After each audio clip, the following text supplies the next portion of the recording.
यह सर्वतोभद्रमंडल बना हुआ है। सर्वप्रथम कोई वर्गाकार पीढ़ा या चौकी लेते हैं। यह जो चौकी है यह 2 बाई 2 फुट की है। सर्वप्रथम वेदी के चारों ओर 3 बराबर घेरा के लिए रेखा खींच देते हैं और बीच के वर्गाकार वेदी को 3 बराबर भागों में बांटने के लिए 2 रेखाएं बाएं से खींचते हैं और उन तीनों खानों को 3 बराबर भागों में बांटने के लिए प्रत्येक खाने में 2-2 रेखाएं खींचते हैं। इस प्रकार 9 खाने हो जाएंगे। फिर प्रत्येक खाने में एक एक रेखा खींचते हैं तो कुल 18 खाने हो जाते हैं। उसी प्रकार ऊपर से नीचे भी 18 रेखाएं खींचते हैं तो कुल 324 खाने हो जाते हैं। उसके बाद सर्वप्रथम यहाँ पे कृष्णवर्ण, रक्तवर्ण और श्वेतवर्ण इस प्रकार से चावल को भरते हैं। कुछ विद्वान इसको दूसरे क्रम से भरते हैं, रक्तवर्ण, कृष्णवर्ण, श्वेतवर्ण या रक्तवर्ण, श्वेतवर्ण, कृष्णवर्ण। ये सत रज तम या तम रज सत अलग अलग विद्वानों का अलग अलग मत है, उस हिसाब से इसको बनाते हैं। उसके बाद जो खाना बने रहते हैं उसमें प्रयास करते हैं एक कोने से जो बने हुए चावल हैं, रंगे हुए चावल हैं, उनको भरने का प्रयास करते हैं। और यहाँ पे जो खाने रहते हैं उन खानों को हम धीरे धीरे भरने का प्रयास करते हैं और ये दोनों तरफ से भरने का प्रयास करते हैं ताकि जो इनके खाने हैं वो एक बराबर भरे जाएं और कहीं कम ज़्यादा ना हो। किसी चम्मच से या किसी पात्र से थोड़ा थोड़ा चावल इसमें डालते हैं। जो बीच वाला खाना है उसको चारों ओर से पीला चावल यहाँ भर दिया जाता है, उसके अंदर सफ़ेद चावल भर देते हैं। और यहाँ पे अष्टदल कमल बनाने के लिए भी कुछ विद्वान बताते हैं। कुछ विद्वान क्या करते हैं कि इसके अंदर भी सिर्फ पीला चावल या लाल चावल भरकर उसके ऊपर एक सुपारी रख देते हैं। तो सब विद्वानों का अलग अलग मत है, लेकिन जो खाने हैं उनको भरने का जो अंदर का तरीका है, जैसे जो ये रंग भरे जा रहे हैं, यहाँ रक्तवर्ण है, यहाँ हरा वर्ण है, यहाँ कृष्ण वर्ण है, यहाँ श्वेत वर्ण है, ये जिस खानों में जितने जितने भरने के लिए जो विधान दिया गया है वो उतने उतने ही इसमें भरे जाते हैं। ये 16 खाने हैं जिस पे अष्टदल बना हुआ है, इसके बाहरी वाले 20 खाने हैं और शेष जो है 24 खाने हैं जिसमें उजले चावल भरे जाते हैं। तो इस विधि से भी इसको भरा जाता है। और सर्वतोभद्र के जो खाने हैं उनके सबके अलग अलग नाम हैं, जैसे खंड इंदु चारों कोण के 3 सफ़ेद खाने को जो 12 मिलके बनते हैं, इन कोणों को खंड इंदु कहते हैं। कृष्ण श्रृंखला प्रत्येक कोण के 5-5 काले खाने को, जैसे ये देखिए 1 2 3 4 5, 1 2 3 4 5, सामने से 5, इधर से 5, इनकी संख्या 20 है। इनको कृष्ण श्रृंखला के नाम से जानते हैं। और जो यहाँ पे हरे रंग के भरे हुए हैं इनको बल्ली कहते हैं। जैसे ये यहाँ पे हरे भरे हुए हैं, इनकी संख्या हरे खानों की 88 हो जाती है, ठीक है। और जो लाल रंग वाले भरे हुए हैं इनको भद्र कहा जाता है। ये जो भद्र हैं ये 72 खाने के होते हैं।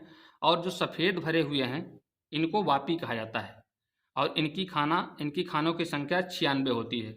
उसके अलावा जो परिधि है पीले रंग का वर्गाकार, ये परिधि ये 20 खानों में भरा जाता है। और जो अष्टदल कमल रहता है वो 16 खानों में, इसको कर्णिक सहित कमल मध्य के लाल कमल के नाम से जानते हैं। और बाहर की जो रेखाएं हैं सत रज और तम, बाहर की काली परिधि को तम, लाल परिधि को रज और सफ़ेद परिधि को सत के नाम से जानते हैं। तो ये उसी क्रम में बना हुआ है, पहले ये तम, ये फिर है रज और फिर ये सफ़ेद है सत। तो इस प्रकार से हमारा सर्वतोभद्र मंडल बन जाता है। इसमें ध्यान देने वाली बात यह है कि खानों का जब निर्माण हम करते हैं तो जो भी हम चौकी लें वो सटीक माप की होनी चाहिए, जैसे 2 फीट 3 फीट एक अच्छे माप में होनी चाहिए, ताकि आप इसके खानों को अच्छे से डिवाइडेशन कर लें। जब भी हम रेखाएं खींचते हैं तो पहले माप कर लें, माप करने के बाद किसी रक्षा सूत्र को थोड़े से रोली या हल्दी में डुबोकर और अच्छा सूत्र को इस कोने से इस कोने को पकड़ के उसको उछाल के निशान बनाएंगे तो रेखाएं सीधी बनेंगी।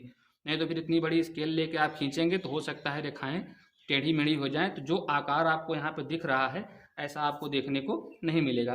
तो इस प्रकार से आप सर्वतोभद्र मंडल का निर्माण कर सकते हैं।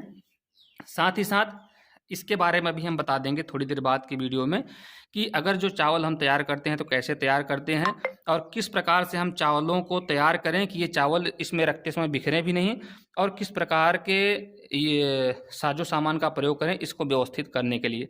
तो ये सुंदर सा आपका सर्वतोभद्र मंडल बन जाएगा। आशा है कि आपको ये पसंद आएगा और आप भी अपने जो भी पूजा पाठ का कार्यक्रम होगा, यज्ञ अनुष्ठान आदि में इस प्रकार के सर्वतोभद्र मंडल का निर्माण करेंगे तो वो देखने में भी रोचक लगेगा, आसान भी रहेगा और यज्ञ की भव्यता को बढ़ाएगा। जो अभी हम चर्चा कर रहे थे सर्वतोभद्र मंडल के लिए और अन्य जो चक्र बनाए हैं, तो उसमें हम चावल इस प्रकार से प्रयोग किए हैं। तो इसको बनाने की विधि क्या है कि सबसे पहले कोई इस तरह से कोई पॉलीथीन का पैकेट ले लेंगे, इसमें सफ़ेद चावल डाल लेंगे और इसमें जो भी संबंधित रंग है उसको थोड़ा सा डाल लेंगे। उसके बाद थोड़ा सा जल मिलाएंगे और प्रयास करेंगे, थोड़ा इसको हिलाएंगे ऐसे, और इसके बाद इसका मुंह बंद करेंगे और इसके बाद ऐसे इसको घुमा लेंगे। और घुमाने के बाद क्या करेंगे, जब देखेंगे इस प्रकार से हो जाएगा तो इसको हम आपस में ऐसे ऐसे हिलाएंगे। इससे क्या होगा कि रंग हमारे हाथों में भी नहीं लगेगा और जो रंग है वो एक समान सभी में मिल जाएगा।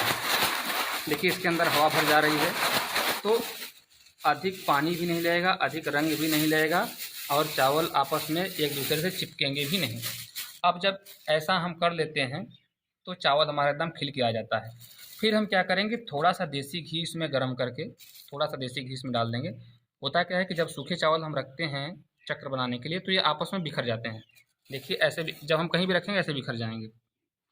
तो आपस में इनको जोड़ने के लिए क्या करना पड़ता है, थोड़ा सा इसमें देसी घी मिला लेंगे और देसी घी मिलाने के बाद और फिर से देसी घी मिलाने के बाद हम फिर इसको ऐसे पैक करेंगे और इसको अच्छे से मिला देंगे। तो इतना ही घी इसमें लगेगा कि आपके हाथों में नहीं लगेगा, साथ ही साथ उसका रंग घी में नहीं उतरेगा और ये चावल भी अच्छे से पकड़ लेंगे जिस पिंड पे आप, जिस चक्र पे आप रखना चाहेंगे। तो इसी प्रकार से आप चावल का निर्माण कर सकते हैं।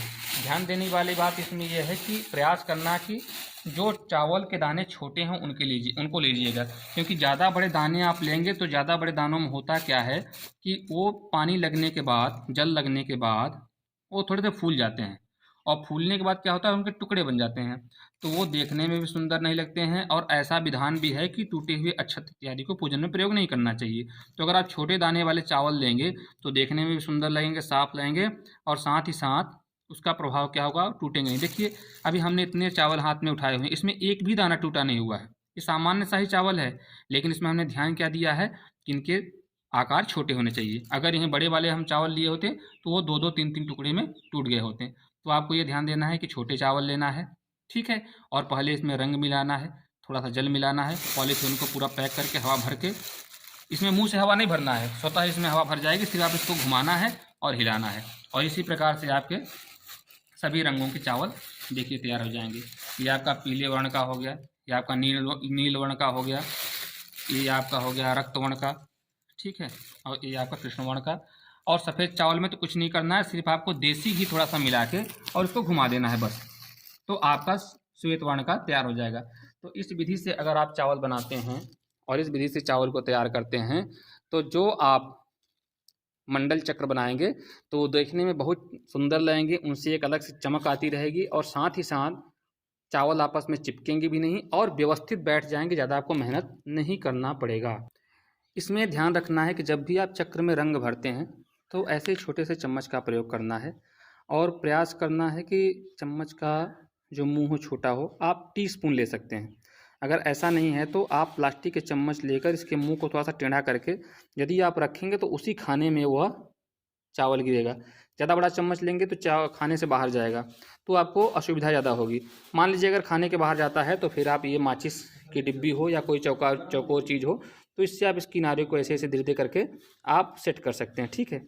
फिर भी अगर असावधानी के कारण किसी कारणवश कोई चावल इधर से उधर चला जाता है तो आपको क्या करना है, ऐसा कोई प्लकर टाइप में कोई भी चीज़ हो या टीजर हो तो इससे जो भी चावल वहाँ पे जाके गिर गया हो अनावश्यक दूसरे कलर का तो उससे निकाल सकते हैं। क्योंकि अगर आप हाथ से निकालेंगे तो हाथ से एक चावल को उठाना थोड़ा सा मुश्किल काम हो जाता है, तो वहाँ पे ज़्यादा उठ जाएंगे, फिर उसको जहाँ रखेंगे वहाँ पे भी फिर दूसरे कलर का, वहाँ पे दूसरे रंग का चावल वहाँ पहुँच जाएगा।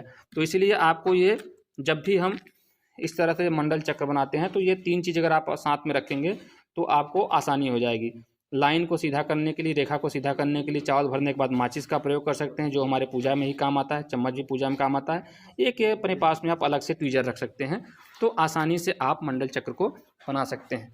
तो इस प्रकार से देखिए हमने ये सर्वतोभद्र मंडल, षोडश मातृका, चतुष्षष्ठ योगिनी, नवग्रह मंडल चक्र, सप्तकृत मातृका और क्षेत्रपाल मंडल का निर्माण किया है यज्ञ के लिए। तो आप सब भी इसी प्रकार से निर्माण कर सकते हैं। आशा करता हूं कि यह वीडियो आपके लिए काफ़ी लाभदायक होगा और आप इससे अपने यज्ञ में, अनुष्ठान में इन चक्रों को आसानी से बना सकते हैं। हमारा वीडियो कैसा लगा ये आप कमेंट में बता सकते हैं। अगर कोई सुझाव हो तो हम इस वीडियो में फिर से सुधार करेंगे और आशा करते हैं कि आप ज़रूर इसको पसंद करेंगे और उपयोग करेंगे। इस वीडियो को पूरा देखने के लिए आप सभी का धन्यवाद, आभार, सादर प्रणाम।